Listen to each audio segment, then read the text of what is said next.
Okay, and here's the last machine I'm going to talk about today. This is a Pacific Steamex Genius. It was also sold under the Hoover name. It was called the Double Duty. I think it was DUBL Duty. These were very clearly meant to imitate Sebo, specifically like the Windsor uprights, or the Windsor versamatic rather, which was called the Sebo 360, and then later the 370, which would have become the versamatic plus. But I think I don't know when the plus or 370 was introduced, so I would assume the versamatic was kind of its primary competition, or imitate, whatever. It was the primary machine out at the time. So this machine does a few things that I like, but it also does quite a few strange things that I think they didn't think through. I do like this filter down here. Now, I did get this from another collector, and I don't think he watches my stuff, but I still don't want to speak too ill of him. But his repair skills aren't the greatest, and there was duct tape all around this. In fact, I can see I missed a little bit of residue right there. Yeah, there was a bunch of duct tape on this machine. It's like, it's supposed to have a hint, like a clip over here, and then there's two little inserts over here where they would, meet, and then it snaps in on that side, and you could either have this foam filter or you could have an optional HEPA filter for it. And let's take a look at... Yeah, it doesn't have a swivel connector. Instead, it just uses a piece of rubber for the bottom one, so you can easily remove the whole cord. So this was originally a Genius 14, but it now has an 18 head on it. It did come with the 14 head and the 18 head, and it was my intention to use the 14 head, but... So this is the 14-inch head from that Pacific Steamex Genius. Really unfortunate, because I don't use these machines commercially, so I would have preferred the 14-inch head for a domestic environment, but yeah, it was in pretty rough shape, and it really wasn't salvageable, because we had the screw head, the head of this stripped off, and then eventually it snapped. It's like, I think I was drilling into it, just to try to get that out of here, and well... There is no place for me to grip onto there to even try to remove that. And over here, we're missing a chunk of plastic. Because this was a lot like Sebo. It uses metal inserts. So it's like we have a threaded metal insert embedded. Come on and focus. Ugh, there we go. So it has a threaded metal insert. Here, and here, but this one, the screw was so stuck into the insert that it actually snapped the plastic off of the body. And I mean, it was a pretty messy snap on the other end of it. So yeah, this whole head was just unfortunately not really savable. And I mean, it has some issues, like this broken release pedal here. So I mean, I was hoping to take the two of them and make one good one, but the 18-inch head is in much better shape. A lot less rust on there. I think the worst part of the 18-inch head was, the foam that surrounded the motor here had just gotten brittle and crumbled away. But yeah, it just wasn't salvageable, so we ended up going with the 18. Oh, excuse me. But yeah, clearly they were trying to get around, they must have been trying to get around Sebo's patents, because they put the unlock thing here on the front. And one thing they really did not think through was the cord. So they have this up here holding the cord, and well, it's pretty fragile, but that might be due to age. And it appears to use the same fittings as a Lindhouse machine, so I'm guessing that these are 35mm connections. But I think the biggest mistake they made was the cord change. Because it's like, in order to access this cord, it's like I glued this panel shut because the clip that would have held it in place broke off, and I'm not anticipating having to replace the cord on this anytime soon. So if that day ever comes, I'll just have to break it open. But anyways, the cord connects to this switch in the front. And you know what's in between, you know, the access and the actual switch here? The circuit board. So in order to get at the cord contacts, you have to take the circuit board out, which you do. Oh, for God's sakes. You access the circuit board by taking these two screws out, and then you have to pull the thing up and out. And of course, you have to disconnect a few things from the circuit board in order to do that. I think there's a grounding wire that's connected to the body that has to get disconnected. There's also a little clear tube that has to get disconnected. And unlike the Windsor or Sebo design, this uses a top-loading, top-fill bag. Now, I did not know this initially, but you can actually take the bag cage out of here. That's one of the things I think they actually did decently. Although, you have to work around this piece up here. And then you have a pre-motor filter that's down below. And where did that dust come from? But yeah, it's like that I like. Now, these bags are pretty hard to find, but I was lucky enough to get my hands on a package of them. I just looked up the part number for it, and then I did a search, and yeah, it's like I ended up finding a pack of bags for it, which is great, because I was thinking that I might have to... I was thinking 3D printing might be an option here, if I can just, you know, use this as like a platform, sink it down a little bit, and then use a bag, maybe like a Lindhouse bag or something, and just kind of make it so you just pop it onto there, you know, have a little indentation for it or whatever. But I don't have to do that. And strangely, Maytag. So that was kind of strange for me to see. Now, this would have originally had a handle on it of some sort. I don't know what it would have looked like. And we had tool storage on the back of here. But here's the really weird thing about this wand. So we pull this here to release the inner part. I'm going to need 2 hands. And there's a wand inside the wand. I don't understand this, and I thought maybe it was something that someone had just shoved into there at some point, because you can remove it. But, you know, when I've looked over the part schematics, it does list an inner sheath to the wand.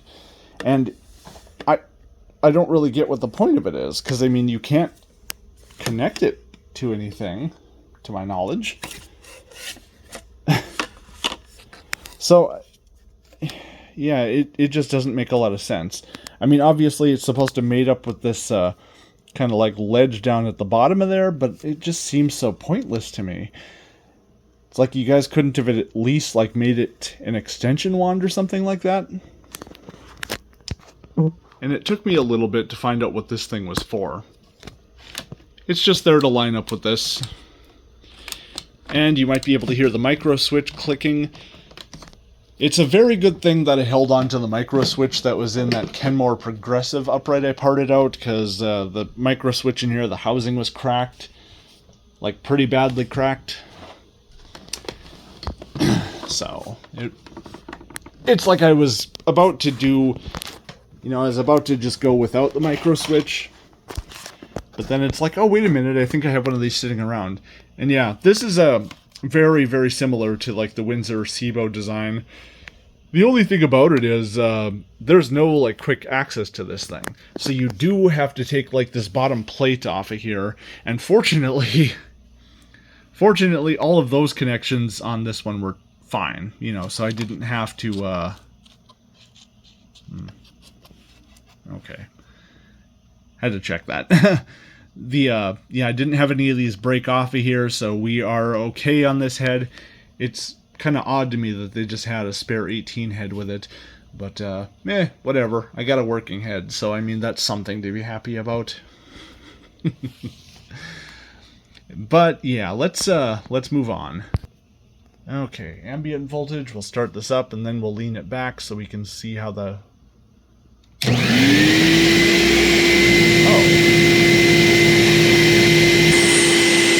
Okay, we'll shut the brush roll off first.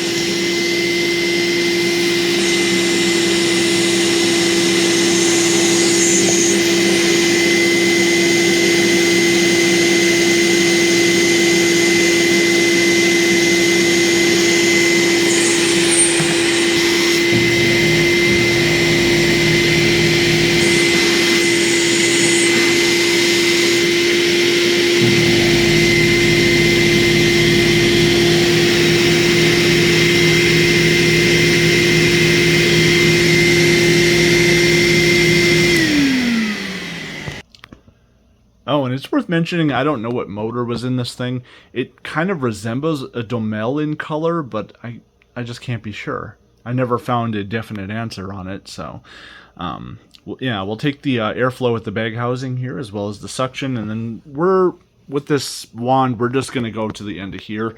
I don't really see a point in going to that inner sheath and then, yeah, because I mean, I don't even know if it fits tools on there or what the point of it is. Anyways.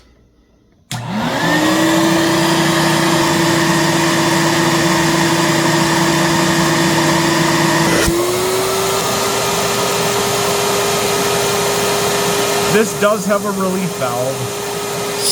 I thought this was a 35 millimeter, but it doesn't quite fit, which makes me wonder if it's a 38 millimeter, just like Sebo. Well, that's not quite a perfect fit either. I mean, I suppose that's snug enough for it, but I mean, it's really quite loose here, so I mean, it's kind of got its own little, diameter to it. That's weird. But just to be safe, let's put a little tape. Alright, airflow at the end of the wand.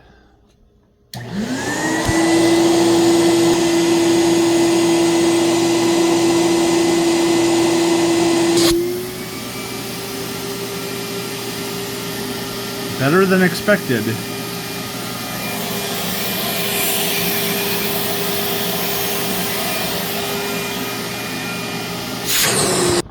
Okay, and since this is only ever made to be run with the brush roll running, we're not gonna bother trying to shut it off for a flow test. We're just gonna go with it.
It's said that every masterpiece has its imitators, and this is definitely an imitator.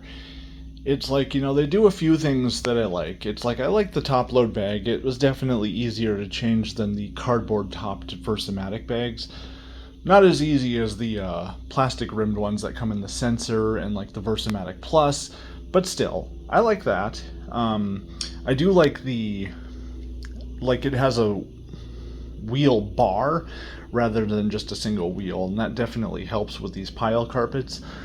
Although these single brush strip models are never ideal for pile carpeting. They're a slower brush, and of course just having one row of brushes, not a lot of agitation to it, and we could kind of see that as I went around cleaning with it. Yeah, they're great for, commercial pile carpeting, where you don't need a huge amount of agitation, but they're also, pretty easy to maintain, and that's very helpful in the commercial sector. Now, they definitely did some things wrong with this. That cord change, that should be much easier, because I mean, even well taken care of machines in a commercial sector, it's going to happen where you're going to get it caught on something, you're going to get it stuck on something, and you're going to end up ripping that outer jacket. You have to replace the cord, and this is a pain to do. It's like it should have been much easier to access, or even, they could have gone the pigtail route with them, which, I mean, I could have made that modification had I wanted to, but, I kind of prefer to leave things original when I can. Well, sometimes anyways. But yeah, I mean, it was interesting to check it out at least. But yeah, I can see why they're not really around anymore. I believe Pacific Steamex is now selling privately labeled Lindhouse machines. So those are those are a step up, I think. But yeah,